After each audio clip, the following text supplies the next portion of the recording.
entrando aqui rápido no nosso canal para trazer para você algumas informações da reunião do Conselho Deliberativo realizada ontem, né? E ali nessa reunião, os conselheiros ontem nos representaram, inclusive com dúvidas que o senhor Carlos Fonseca falou que foi o ideal, né? Saíram com dúvidas, mas dúvidas que precisam ser respondidas através da chamada transparência, que foi falada várias vezes pelos conselheiros que tiveram a palavra. Então exigiram aí, eu vou deixar alguns cortes com você de alguns conselheiros, né? Eu não vou nem me alongar muito na fala para o vídeo não ficar muito grande, pedindo transparência nesse contrato, né? Você vai ver aí depois, eu vou botar na tela, o Carlos Fonseca achando exagero a Alerj pedir, entrar com pedido liminar para que se tenha acesso aos contratos. O sócio estatutário tenham acesso aos contratos. E o seu Carlos Fonseca achou um exagero isso. Então quer dizer que eu vou votar sim ou não em algo que eu não sei, em algo que eu não conheço. E olha só, gente, a apresentação ontem aí, tanto do tesoureiro do Vasco, quanto do pessoal aí que representa, né, o cara lá da Matix, representa a 777, para mim foi horrível, muito ruim, como um conselheiro vai falar aí no vídeo, em cortes, que ele não falou nada do que já está sendo comentado pela mídia. Então não teve novidade nenhuma, é uma enrolação danada, né? E ainda está sendo cobrado transparência. Hashtag mostra o contrato. A Alerj entrou com essa ação para que esse contrato seja mostrado na íntegra aos sócios que vão votar, aos conselheiros que querem ver. Muitos desses que falaram ontem querem ver esse contrato na íntegra para poder decidir se vota sim ou não, né? E falaram também de garantias. Os conselheiros querem garantias em relação a essa negociação da SAF 777 com o Vasco da Gama.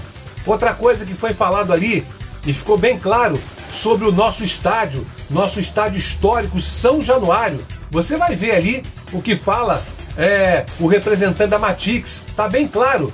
Se a 777 reformar o estádio São Januário, São Januário passa a ser da 777. É isso mesmo, torcedor. É isso mesmo. O nosso estádio, se for reformado pela 777, eles deixam essas escolhas. Mas você acha que o Vasco gestão associativo, vai reformar o estádio São Januário, vai modernizar? Então, essa gestão vai fazer o quê? Vai deixar a 777 reformar. E tem alguns aí, pseudos torcedores, que estão dizendo, não, a gente precisa daquele estádio apenas para assistir futebol. Se tiver que ser da 777, que seja. Para mim isso não é torcedor raiz. São Januário é do vascaíno. Então deixaram bem claro que se a 777 reformar e modernizar o estádio passa a ser da empresa e não mais da associação. E aí vai tudo por água abaixo, né? Então mostraram também os times que a 777 gere, né?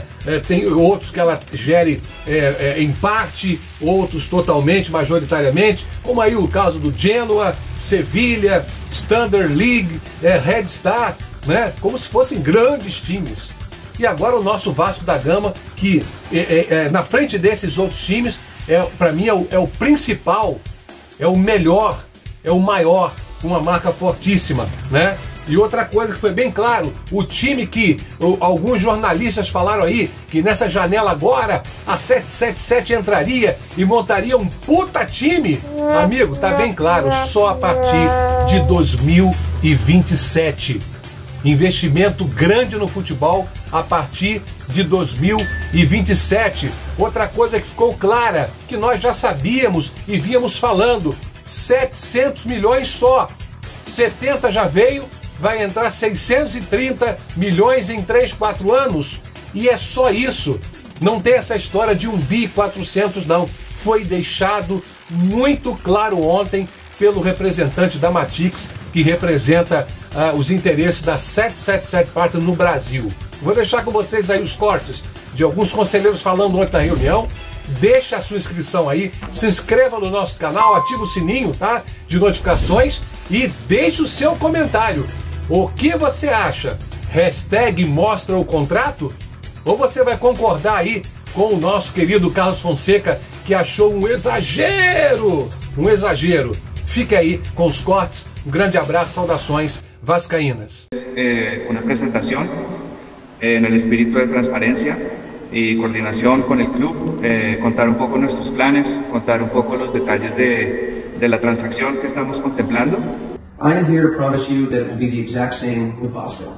Our primary goal is to preserve Vasco's history and identity while ensuring that the club has all of the tools and structure in place to succeed both on and off the pitch for many years to come. We want to bring Vasco back to where it belongs. O destaque dos clubes que compõem o 777 Football Group. Até agora foram clubes europeus em algumas das ligas mais importantes do mundo. O Genoa da Itália, na qual eles investiram no final do ano passado. Mais recentemente o Red Star, que é um clube tradicional de Paris, na França. E também recentemente o Standard Liège, que é historicamente um dos maiores clubes da Bélgica. E Sevilha já tem há mais tempo essa participação, uma participação relevante, mas não controladora. E Sevilha também é um clube múltiplas vezes campeões da Europa League, né? E agora vem uma aposta muito grande no mercado brasileiro, o maior investimento feito até então no futebol pela 777, no Vasco. Realmente foram bastante contratos, bastante termos negociados, mas esses são os principais. O aporte de 700 milhões em até 3 anos. O futebol vai ter investimentos imediatos desde 2022 e vai ter valores mínimos fixados para as próximas 5 temporadas. E a partir de 2027 também tem objetivos relacionados a ter, mas que podem ser cumpridos com desempenho esportivo ou com, de fato, orçamentos elevados que botam o Vasco no topo, no nível que deveria estar. Bem, em relação às dívidas, 700 milhões, que é, como o Adriano explicou, é o passivo que o clube tem hoje em dia. Recording stopped. Recording. E bem, entrando aqui nos cenários, cenário 1 seria em que a associação faz uma reforma ampla, como já havia planejado, pega o seu patrimônio, investe, faz uma reforma. O que acontece é que a gente renegocia o aluguel aumenta, certo? Pela benfeitoria, a SAF passa a repassar mais dinheiro para o clube fica ainda mais forte financeiramente, pode desenvolver suas atividades. Cenário 2, a SAF faz uma reforma ampla, ou seja, com seus próprios recursos, investe um valor mínimo que seja necessário a partir de um certo valor para ser considerado uma reforma ampla, que é realmente transformadora do que é o estádio hoje.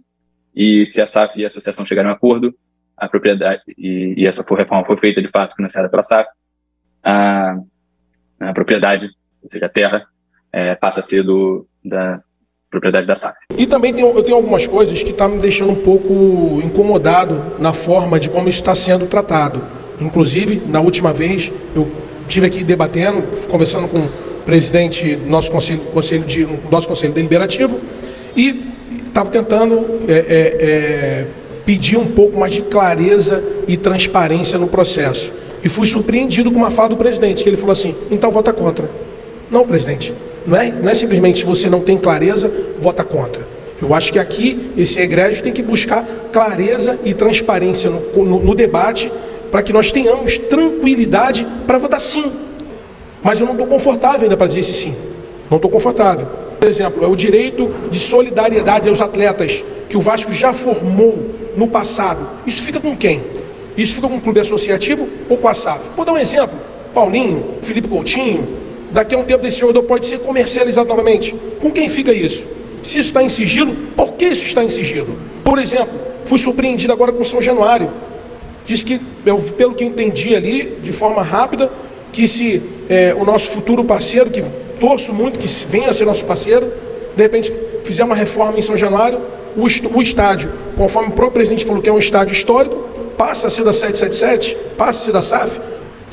Adianto que a minha preocupação principal são com as garantias dadas ao clube na operação e a necessidade de ter garantias sólidas, como todos aqui, cerca de 2 semanas atrás, a prestação de contas do que foi feito com esse valor do empréstimo. 70 milhões. E pouco menos da metade foi direcionado para pagamento de compromissos, dívidas. Então, essa é uma dúvida que eu tenho. Isso não é um desvio da finalidade do aporte feito? Já que ele se a SAF for aprovada, isso será abatido do investimento de 700 milhões? Eu entrei nessa comissão recentemente e é evidente que ainda não tenho todos os elementos. Eu gostaria de conhecer e não me foi passado. Falei com o presidente do Conselho de Beneméritos, mas não me foi passado os valores dos ativos do Vasco. Eu gostaria de ver para poder formar um juízo de valor, se esses valores correspondem a uma realidade, porque muitas das vezes no balanço nem sempre espelha a realidade daquele momento do balanço. Então eu não sei se os valores estão sendo trazidos do balanço do último exercício, por isso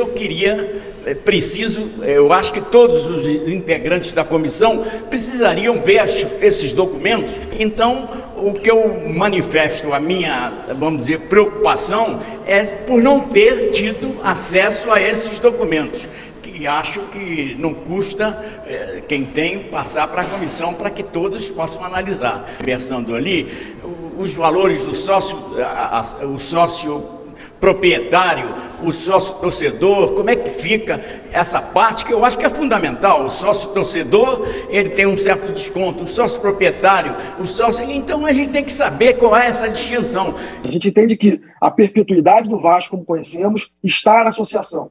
Então, a saúde, a manutenção da associação, a consistência da associação no longo prazo é importantíssima. A gente viu aí uma projeção de 10 milhões de reais de faturamento para a associação para o ano que vem.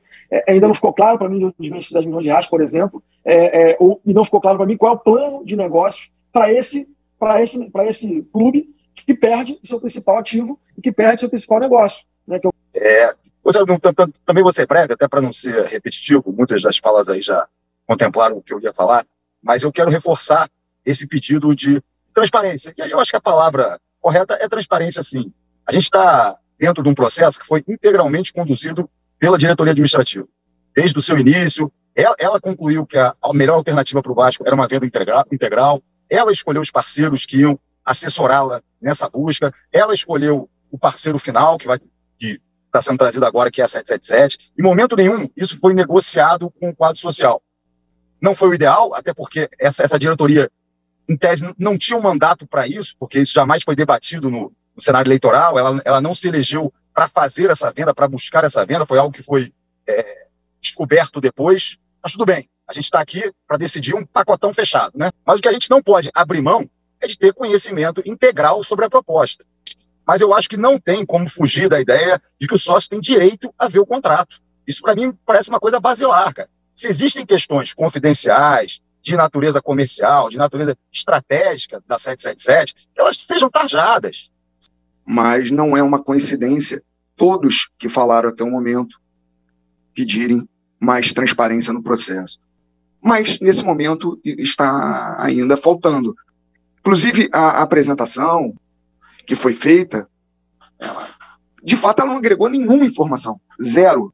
Eu afirmo que eu não consegui captar nada de novo do que não já tivesse sido falado na mídia, né, nas entrevistas que os membros da diretoria vão e dão. Tudo que foi falado aí está dentro daquele escopo ali. Nada de novo, não recebemos nenhuma informação nova aqui hoje. E eles podem explorar comercialmente, eles são investidores, eles querem explorar comercialmente a nossa marca e nós estamos dispostos a isso. Mas o patrimônio é da torcida do Vasco, né?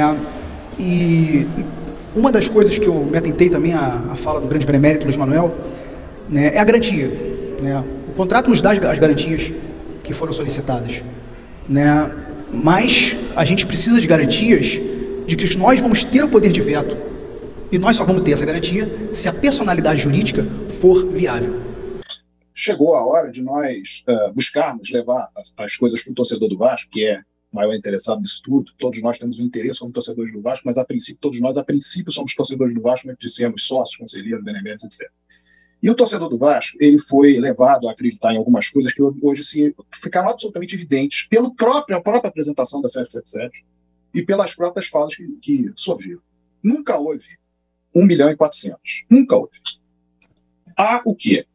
a possibilidade não, a realidade de 630 milhões de reais entrarem dentro de uma SAF que vai ser controlada por um grupo que estará tirando dinheiro de um investimento outro seu para colocar ali dentro. Esse é o primeiro ponto.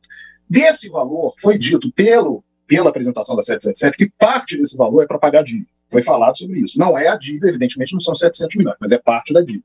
Ou seja, existe alguma coisa ali que está contratualmente acertado, que é para pagamento da dívida. E os outros 700 milhões, ou o que faltar, no caso dos 700 milhões, ele faz parte de você poder utilizar de duas formas. Uma, nós vamos fazer a SAF, e a SAF vai ganhar muito dinheiro, e esse dinheiro vai ter a obrigação de pagar essa dívida aqui do Vasco. Ou com a própria operação já existente no Vasco. E aí, as pessoas podem pedir, não, mas vai haver um investimento, isso é nem equívoco, vai entrar 630 milhões de dinheiro novo. A princípio, parceladamente, evidentemente, teria que ver quantos anos isso vai acontecer, uns falam em 3, outros falam em 5, mas para mim não é a grande discussão. A questão é a seguinte, esse dinheiro ele entra, mas também nós temos que considerar que quando você faz o valor do Vasco, quando você faz aquilo que o Vasco tem de ativo, você não considera jogadores da base que você pode vender por valores muito maiores, porque eles não estão vendidos, então você não pode colocar. A BDO deixou claro isso na reunião do Conselho de Beneméritos, acontecida no dia 10 de maio. Você tem valores futuros, por exemplo, com cotas de TV, que evidentemente vão entrar e eles vão dizer, mas isso aqui é valor nosso, isso aqui eu posso dizer que é dinheiro novo. Esse dinheiro aqui está entrando e esse dinheiro faz parte, pode fazer parte, para mim é ressarcir.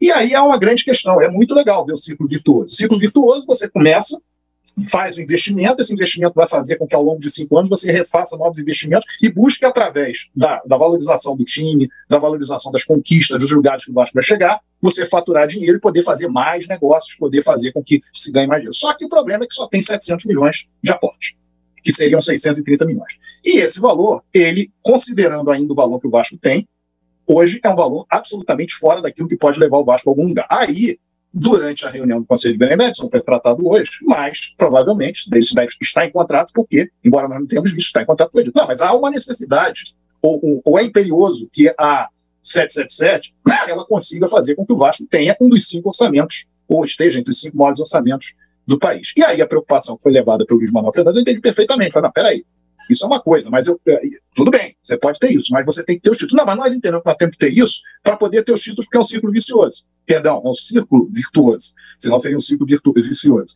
Mas, na verdade, quando você está fazendo isso, você não está com garantia nenhuma, porque bateu esses 700 milhões, o outro lado vai olhar e ver, olha, deu, não deu, conseguiu, não conseguiu, vamos recuperar o investimento ou não vamos recuperar. Dizer que o Vasco é o clube principal da América do Sul é óbvio, o Vasco é o único clube da América do Sul. E, evidentemente, tem que ser. Mas não foi dito que é a prioridade no mundo do futebol. Foi a prioridade, aliás, foi dito na América Latina, se não me engano.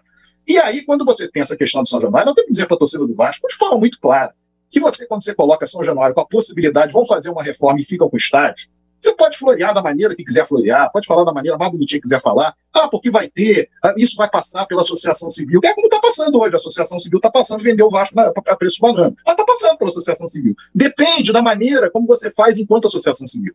Então, quando você tiver uma associação civil fragilizada, uma associação civil que tiver uma situação em que o orçamento dela seja minúsculo em relação... mas nós vamos investir em esportes olímpicos, etc. Então não é à toa que nós estamos vendendo o futebol, porque é exatamente o futebol que traz o dinheiro. Então as pessoas sabem perfeitamente, por mais que você tenha certidões, etc., que o investimento que você vai ter ali, você não vai conseguir ter a forma como você negociar dessa maneira. E o patrimônio que você tem, que é o maior sustentáculo que você tem, que é imobilizado, isso ainda pode passar para a mão da 777. Mas o Vasco vai ter condição de debater isso, vai ser debatido pela Associação Civil, sim, que pode estar numa situação que não tem a condição de fazer diferente. Mas nós tivemos aqui uma preocupação. Então vamos pegar 10% das ações e vamos emitir debêntures e vai entrar um dinheiro bom aí. Sim, para dar mais possibilidade de você estar mais fragilizado até chegar à possibilidade, mesmo que isso está previsto estatutariamente, você pode chegar a ficar com apenas 10%. Então essa situação toda, ela precisa ser colocada para o torcedor do Vasco, principalmente para o torcedor do Vasco. Porque o torcedor do Vasco foi enrolado ao longo do tempo com essa história de 1,4 bilhão, de 2 bilhões, esses comentários absolutamente irresponsáveis que saem em setores da mídia, em pessoas que estão usando o torcedor do Vasco para contar histórias que não são verdadeiras. E, evidentemente, o contrato precisa vir à tona. Na minha opinião, se o Vasco tiver uma proteção da sua base, se o Vasco tiver a obrigatoriedade do outro lado para ganhar dinheiro, ganhar título, se o Vasco tiver a proteção total de São Januário e de sua história, ele pode estar dentro de uma lógica de SAF, desde que hajam cláusulas de saída que não foram faladas hoje, desde que haja dentro de uma lógica que não seja perene. Porque se é perene, quem está ali está para fazer negócio, pode fazer negócio com terceiros. Ah, mas o Vasco estará protegido para negócio com terceiros. É o contrato que ninguém leu, mas está protegido para negócio com terceiro. Vai haver um novo ciclo se for para negócio com terceiro. Beleza, mas a associação ela não tem como, da maneira como as coisas estão sendo postas, ela retomar. Ah, mas nós não estamos preocupados em retomar, nós estamos preocupados em fazer um Vasco diferente, que é a associação civil, e nós vamos fazer um Vasco do futebol, e nós vamos saber separar isso, vamos torcer para a associação civil ter êxito, ganhar muito, etc. E aí, quando nós falamos sobre essa história do sócio estatutário e sócio torcedor, tem que deixar claro, o sócio torcedor, o dinheiro é todo para a SAF.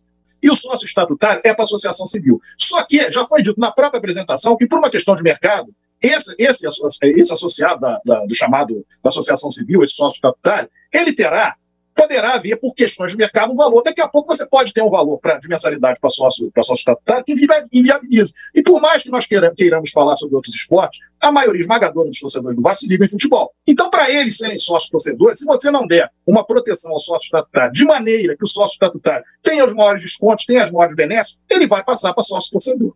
Então, nós temos que entender o que está acontecendo. Ah, tudo bem, depois aí eu vou acabar de falar, aí vai comentar, não, porque tem esse ponto aqui, eu entendi, esse outro aqui eu discordo, esse outro aqui tem um outro ponto de vista, esse outro aqui nós vamos ver. O que tem que ser visto é o seguinte, esse contrato tem que ser apresentado. Essa história de que eu ouvi, porque é competente ou não é competente para ver, não é essa comissão, o presidente do Conselho Deliberativo vai dizer que é competente ou não é competente, muito menos um conselheiro. Todos têm que ter acesso ao contrato, inclusive os sócios do Vasco. Aí, quaisquer coisas que tenham que ser discutidas, tem que ser discutidas com muito mais profundidade. Só que nós estamos discutindo aqui numa reunião, hoje é o quê? Dia 7 de julho. Estamos buscando uma marcação de uma GEP dia 30. Ou seja, nós estamos discutindo uma coisa, faltando 23 dias, e olha, foi muito boa essa discussão, nós vamos ter outras agora, a comissão vai se debruçar, e ainda não tem o contrato todo lido, os contratos não chegaram aos sócios do Vasco, não chegaram aos conselheiros do Vasco, aos vereadores do Vasco. Então, isso que eu estou dizendo aqui é para deixar claro para o torcedor do Vasco, porque pode ser feito nessa reunião, pode ser falado, pode ser que vai ser muito bonito, mas o que está acontecendo no Vasco é isso. Existe outra solução? É claro que existe outra solução. Todo mundo que está sentado nessa mesa sabe que tem outra solução. Agora, o grande problema é que vocês não encontraram essa solução. Vocês não foram capazes de ter essa solução. E como não foram capazes de ter essa solução, vocês buscaram a solução que era a mais adequada para o objetivo que vocês tinham. 30 segundos, conselheiro. Foi dito na época que fizeram campanha, mas foi o objetivo posterior. Isso não tem a menor importância. Eu quero deixar claro aqui para a torcida do Vasco. Há uma preocupação muito grande com tudo que está acontecendo.